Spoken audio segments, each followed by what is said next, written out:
name's Krister, and welcome to another episode of Drinks from Eddie Muller's Noir Bar. Each week, I take a chapter from the book Eddie Muller's Noir Bar, Cocktails Inspired by the World of Film Noir, and I talk about the film in that chapter and I make the drink associated with it. Today, we're going to be looking at the film In a Lonely Place and making the drink The Horse's Neck. Now, In a Lonely Place was released in 1950. It was directed by Nicholas Ray, and it stars Humphrey Bogart and Gloria Grahame. Now, the story is about a screenwriter played by Humphrey Bogart, who is kind of a little bit on the skids, and mostly it's his own doing. He has a tendency to drink too much. He has a terrible temper. He gets in fights, and he's always running afoul of people he works with and the law and that sort of thing. So his agent, who really has his best interest in heart, comes out and has a job for him, and he wants him to adapt a kind of a page burner best-selling novel into a screenplay, which would be a good gig for him. But Humphrey Bogart, being the man he is, it's almost above him to do this work, and instead of reading the novel himself, he gets the hat check girl at the bar he's at, who's already reading the novel, and he hires her to tell him the story of the novel, and turns out he's probably not going to read it anyway.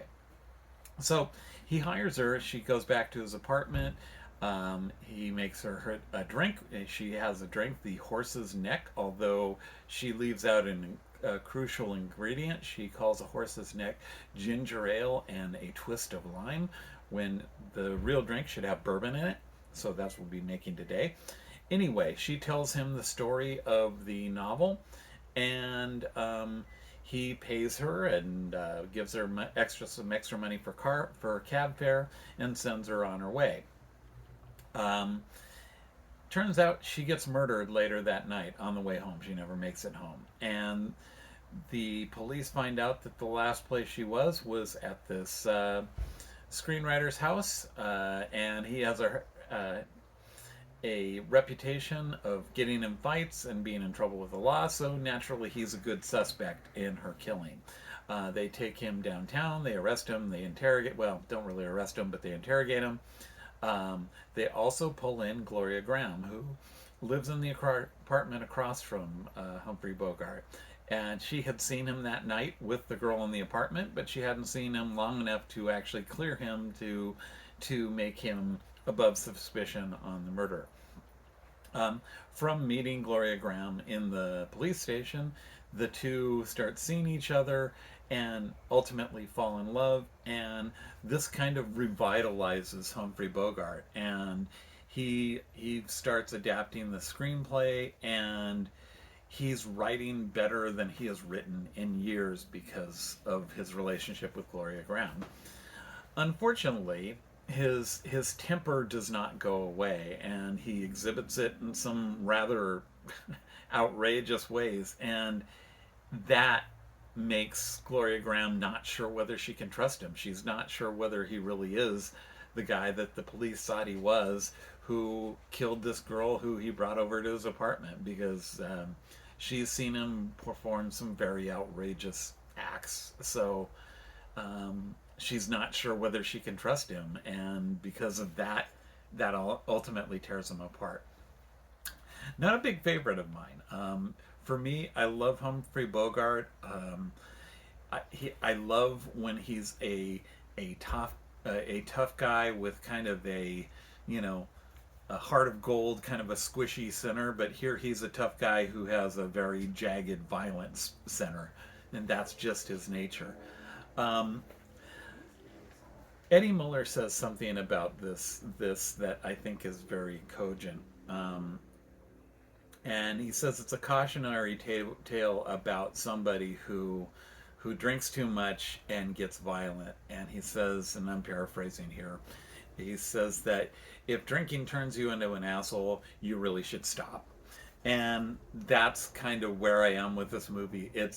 It's a good movie. I will watch it when it's on. It's not one of my favorites just because it's so hard to watch Humphrey Bogart be that character, even though he is very good as that character. So, anyway, that's it. We're going to move on to the horse's neck. It's a very simple drink. It's a variation on a buck. A buck is a highball drink made with ginger ale and some sort of spirits.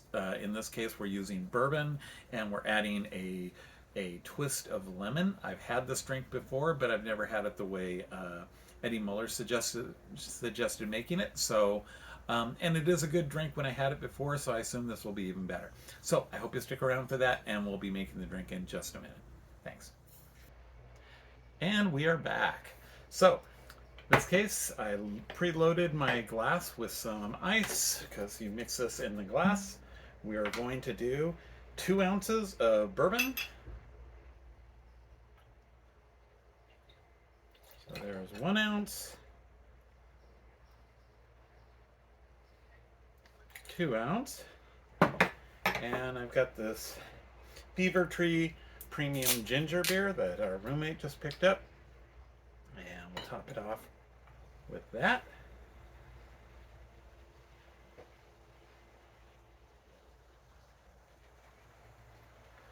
And then, according to Eddie, the secret is a very long lemon peel. So what I did, and he suggests not going top to bottom, but going around the lemon to get a nice long strip like this. I actually couldn't get it with my peeler, so I actually used a knife.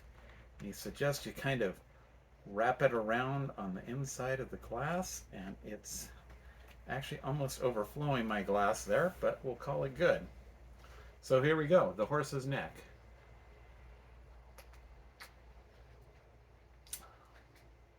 Oh yeah, that's good.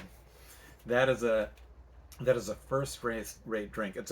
In this case we're using a very strong, very spicy ginger beer, which really works with this. That's nice. So anyway, from a booth in the back of Eddie Muller's Noir Bar, we're going to say cheers, and I hope you join me next time. Cheers.